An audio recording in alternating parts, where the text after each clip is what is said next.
17-year wait for a trophy. Richarlison waits and now receives the ball on that left touchline. Bentancur makes the run into the inside left channel. Plays it back out towards Sarr. Low cross comes in. Johnson is there. He's smuggled the ball over the goal line. Brennan Johnson for Tottenham Hotspur. The breakthrough goal 4 minutes before half-time. Delirious celebrations in the Tottenham Hotspur end. Brennan Johnson will always be remembered for that winning goal against Manchester United in the Europa League final, but could he now be moving from North to South London? Well, Crystal Palace have agreed a £35 million deal to sign the Spurs player. It's really up to him now to decide if he wants to make that move. Let's speak to Chris Cowlin from the Spurs Chat Podcast. Evening to you, Chris. Good evening. Love listening to that. Can you play it again?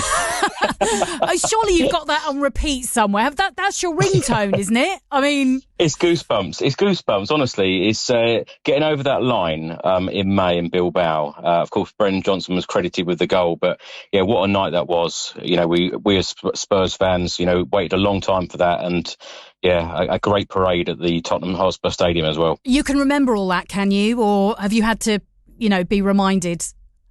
Oh, honestly, it was amazing. That 48 hours was absolutely incredible. The thousands of people down the high road, we just want to live moments like that every year. So, yeah. Unbelievable. But so it seems as if he's going now, doesn't it? And my understanding was that I think both clubs were going to wait until they played each other before they made this official. Yeah, it does come as a little bit as a surprise, but what I would say, any player that isn't part of a manager's plans, if the club are backing the manager, then obviously the player should be sold and the stamp should be put on the squad, when a new manager comes in. But however, he was our top goal scorer last season, of course, scored that magical goal, in Bilbao that won us the Europa League. Thomas Frank on 3 occasions that I know of, including today in the press conference, has called him a top player and a very important player for us, which seems strange comments for a player going out the door. But if I'm completely honest, I don't really feel like Thomas Frank has given him the opportunity this season with limited minutes. And when Frank walked through the door, the one player that I was quite excited about Frank getting the best out of, and that was what he was known for at Brentford, is getting the best out of players. And he tried to sign him at Brentford as well. And another thing is the transfer fee of around £35 million. We paid nearly £48 million just over 2 years ago. And when you're talking about bringing in a replacement, what can you get for £35 million nowadays with Premier League experience, a 24-year-old with so much of his career left and 2.5 years left on his contract? And the transfer... The timing of the transfer seems a bit weird unless Spurs do have an ace up their sleeve.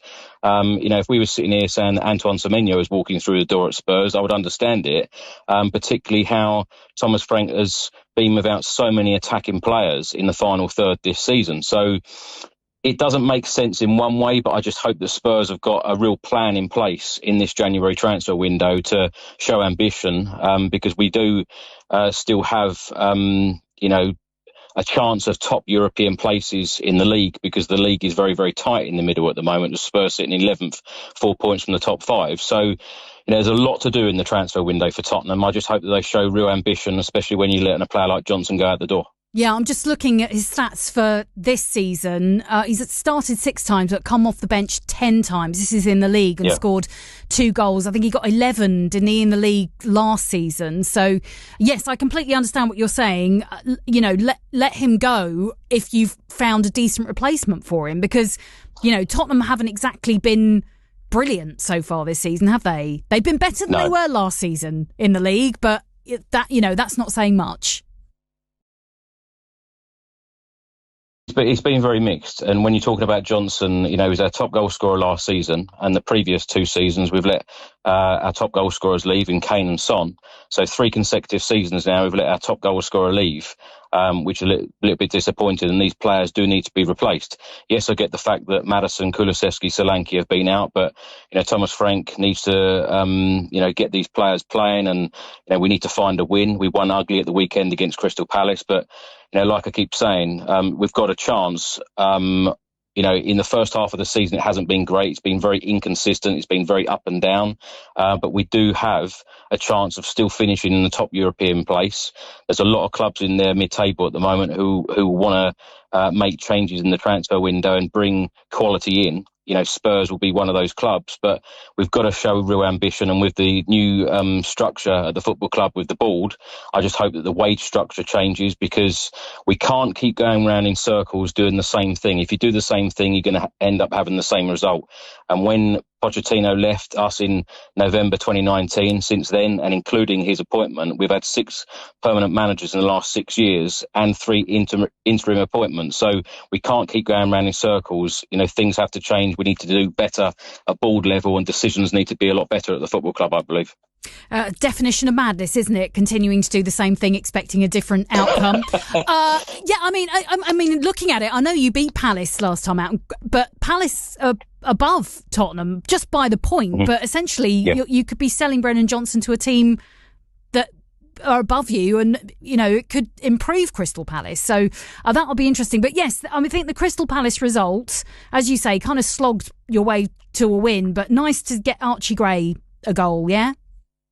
Absolutely, yeah. His first goal for Spurs, and Spurs do have a lot of young, talented players, but I think that it's time now for us to go out and sign, real established players with great experience and make a real difference. But yeah, we've got a lot of young, exciting talent at the football club. But going back to Brennan Johnson being sold to Crystal Palace, Spurs just need to make sure that when we're letting players go out the door, we bring in better players of better quality who are going to make a real impact.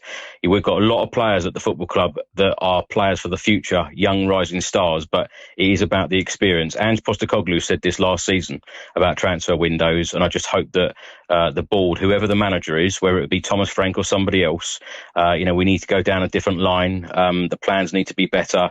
The quality of player needs to be better, and learn from mistakes in the past. Will you be at the G-Tech on New Year's Day? Absolutely. Hoping to do the double over Brentford. Is that the plan? Absolutely. And I expected a lot tougher game, I must say, on the 6th of December when we beat them 2-0 at the Tottenham Hotspur Stadium. It was a really good attacking performance from Spurs on that day at home. And we haven't been able to say that very often this season under Thomas Frank. But I think this is going to be a very different game. I think Keith Andrews, after the game at the Tottenham Hotspur Stadium, said that they were way below the levels that he was used to and the players were used to. So I do expect a lot tougher game. It's going to be an emotional night for Thomas Frank, but I'm sure when that first ball is kicked in the first seconds, then Thomas Frank will have his eye on 3 points and trying to win that game. But it was a huge win, I must say, at Selhurst Park on Sunday. It was a huge win for us. Thomas Frank looked absolutely delighted, and as you said, great for Archie Gray to get his first goal in the Spurs shirt. Definitely, Chris. Lovely to speak to you as always. Happy New Year. Hope it's a happy one for Spurs. Thank you so much. And I'll, next time you win a European trophy, I'll make sure to send you the goal commentary. Thank you so much. Happy New Year to you. Happy New Year to you. Thank you very much. Right, let's turn our attention back to the live football.